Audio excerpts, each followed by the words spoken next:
Hello guys, welcome back to my YouTube channel. This is the Golden Hub, and we know that in this channel we talk about properties, we talk about forex, we talk about investing in stocks. So today the topic that we're going to be covering is property flipping.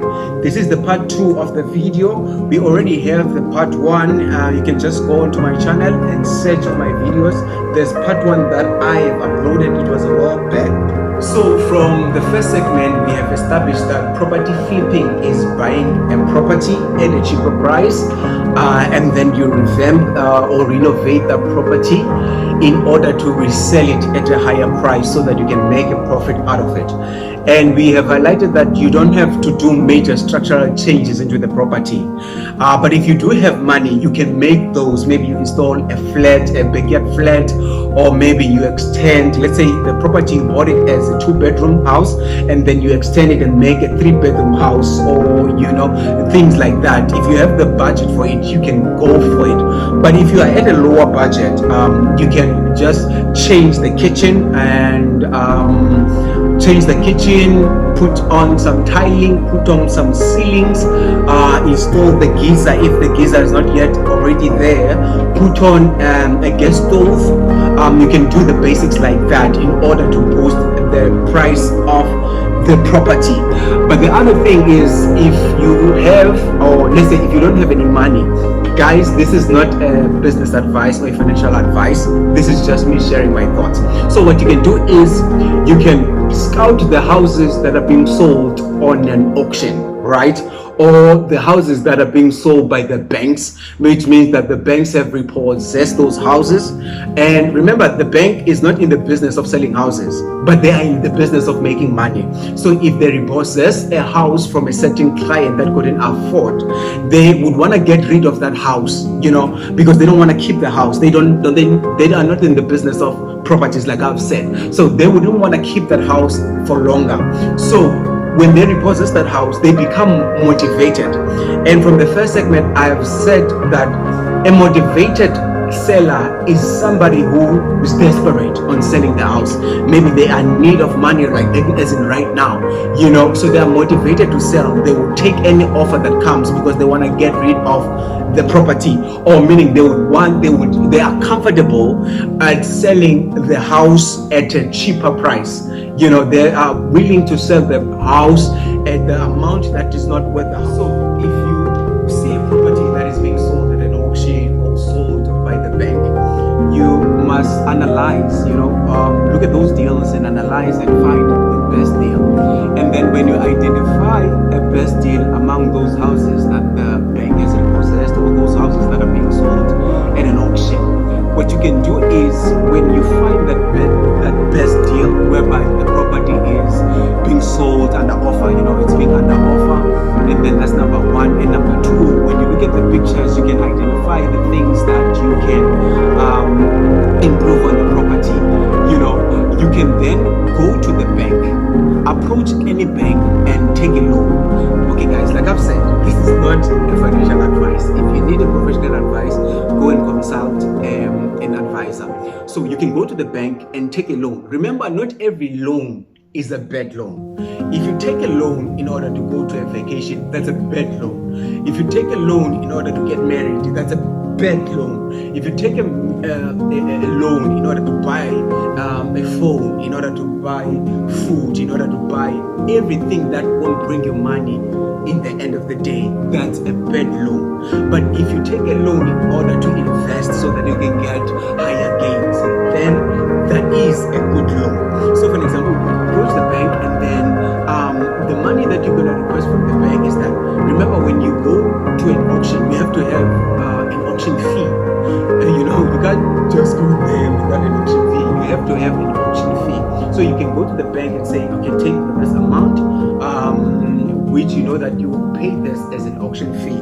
And then on top of that auction fee, maybe you can take extra, let's say 40,000 or extra 50,000, right? That 50,000, you will only use it in order to pay, you pay the transfer cost. And then if there's any amount that is left from that amount, that you're going to settle your transfer fees, remember guys, you have to pay the transfer fees, or else the house won't be registered in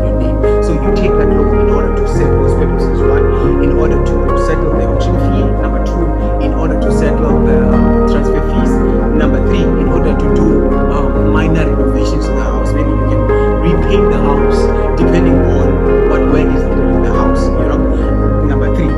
And then you do that. When you get that loan, you go to the auction and you bid. When you get that property, you do all these things that you said you're gonna do. You settle you settle the transfer fees, and then once you have done all the work that you needed to do on the property, then you can re-advertise the property. Now when you're advertising it, you're advertising it at a higher price, but you can only advertise once the property registers into your name. And then number 2, the other thing that I've highlighted is that you can't just, especially if your house was financed, when you bought the property, you also went to the bank for financing. You can't just sell the house anytime. You have to lodge what is called a 90-day notice. But basically you're sending that notice to the bank and saying, guys, I'm selling this property.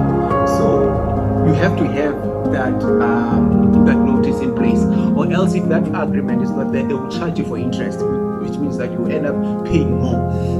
So you have to do that, and then you sell the property, and then once you get that profit, remember the profit that you got from the house, don't use it for vacation, because your mission, you want to extend your portfolio. So you use that amount, or you use that money that you got, you go to buy another property, right? So now you won't go to the bank for a loan in order to settle the auction fees. You will use the profit or the gains from that property as the auction fees, and then you take that and you pay. You repeat the process. You keep on repeating the process. You keep on repeating the process up until you have a friend of mine. So what she did, she saw this house, and this house was being sold for 1.5 million, right? And she checked out the pictures of the property, and she liked the property. And then what she did is was like, okay, I like this property. She saved the auction fee, right, which amounted to like 100,000. I think it was 100,000. So she saved that money, and then she went in the auction, and then she bought the house. Now listen to this. The house was being sold for 1.5 million, right? But the value of the property was 4.3 million, which means that the house was really under offer, when it was advertised. So she spent that 1.4. Okay, let's also factor in the refinancing. Let's also factor in the transfer fees. Let's also factor in the auction fees, right? So she spent all that money. Remember what she can do with that house. What she can do with that house is that she can sell the house at what it's worth, which is 4.3 million, right? She will still receive about more than 100% profit, and then she can take that money and go and buy 2 properties cash. She will buy those properties cash, and then she will list those properties, and then maybe what she can do is refinance one or refinance both of them.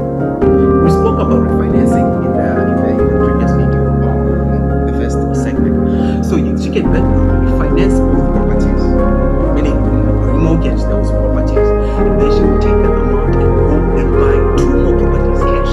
Now she has 4 properties that are running.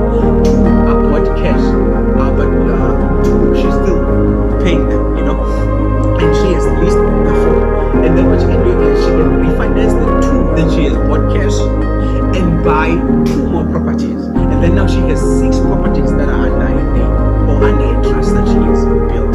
So there's about 4 properties now, or there's about 6 properties that she's owning, and then the 4 they are refinanced, the 2 they are paid up. She can refinance the 2 and buy 2 more properties. How many properties does she have now? 8 properties.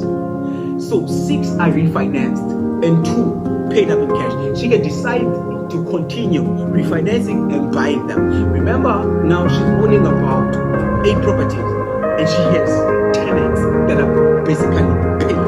So from there, she can say, okay, fine, all this money that I'm using for, all this money that I'm getting for rent, she will just take a portion for the maintenance, and she can just pay on top. She can top up the amount that she's getting as a rental from the tenants, and then she's just sorted. So it's just a business model that is just banking her money. She can decide then, okay, she's sorted with the 8 properties, right? And she can do that for 4 years. Let's say 4 years. topping up until the properties are fully paid up, and then she has like a machine that is begging her money. So if you like the property, if you like the video, put a like and please subscribe if you're new. Guys, I'm selling properties. If you've got a house that you are selling, contact me. I'm your guy. I will sell your property, especially if you are in East London. We've got somebody who's in Joburg or Pretoria. If you're selling a house and you're in Pretoria, I can help you with that. I can sell your property. I can advertise your property on the channel. And if you're looking for a property, I'm your guy. Contact me. You can comment, and then I'll give you my number, and then we'll talk. Peace.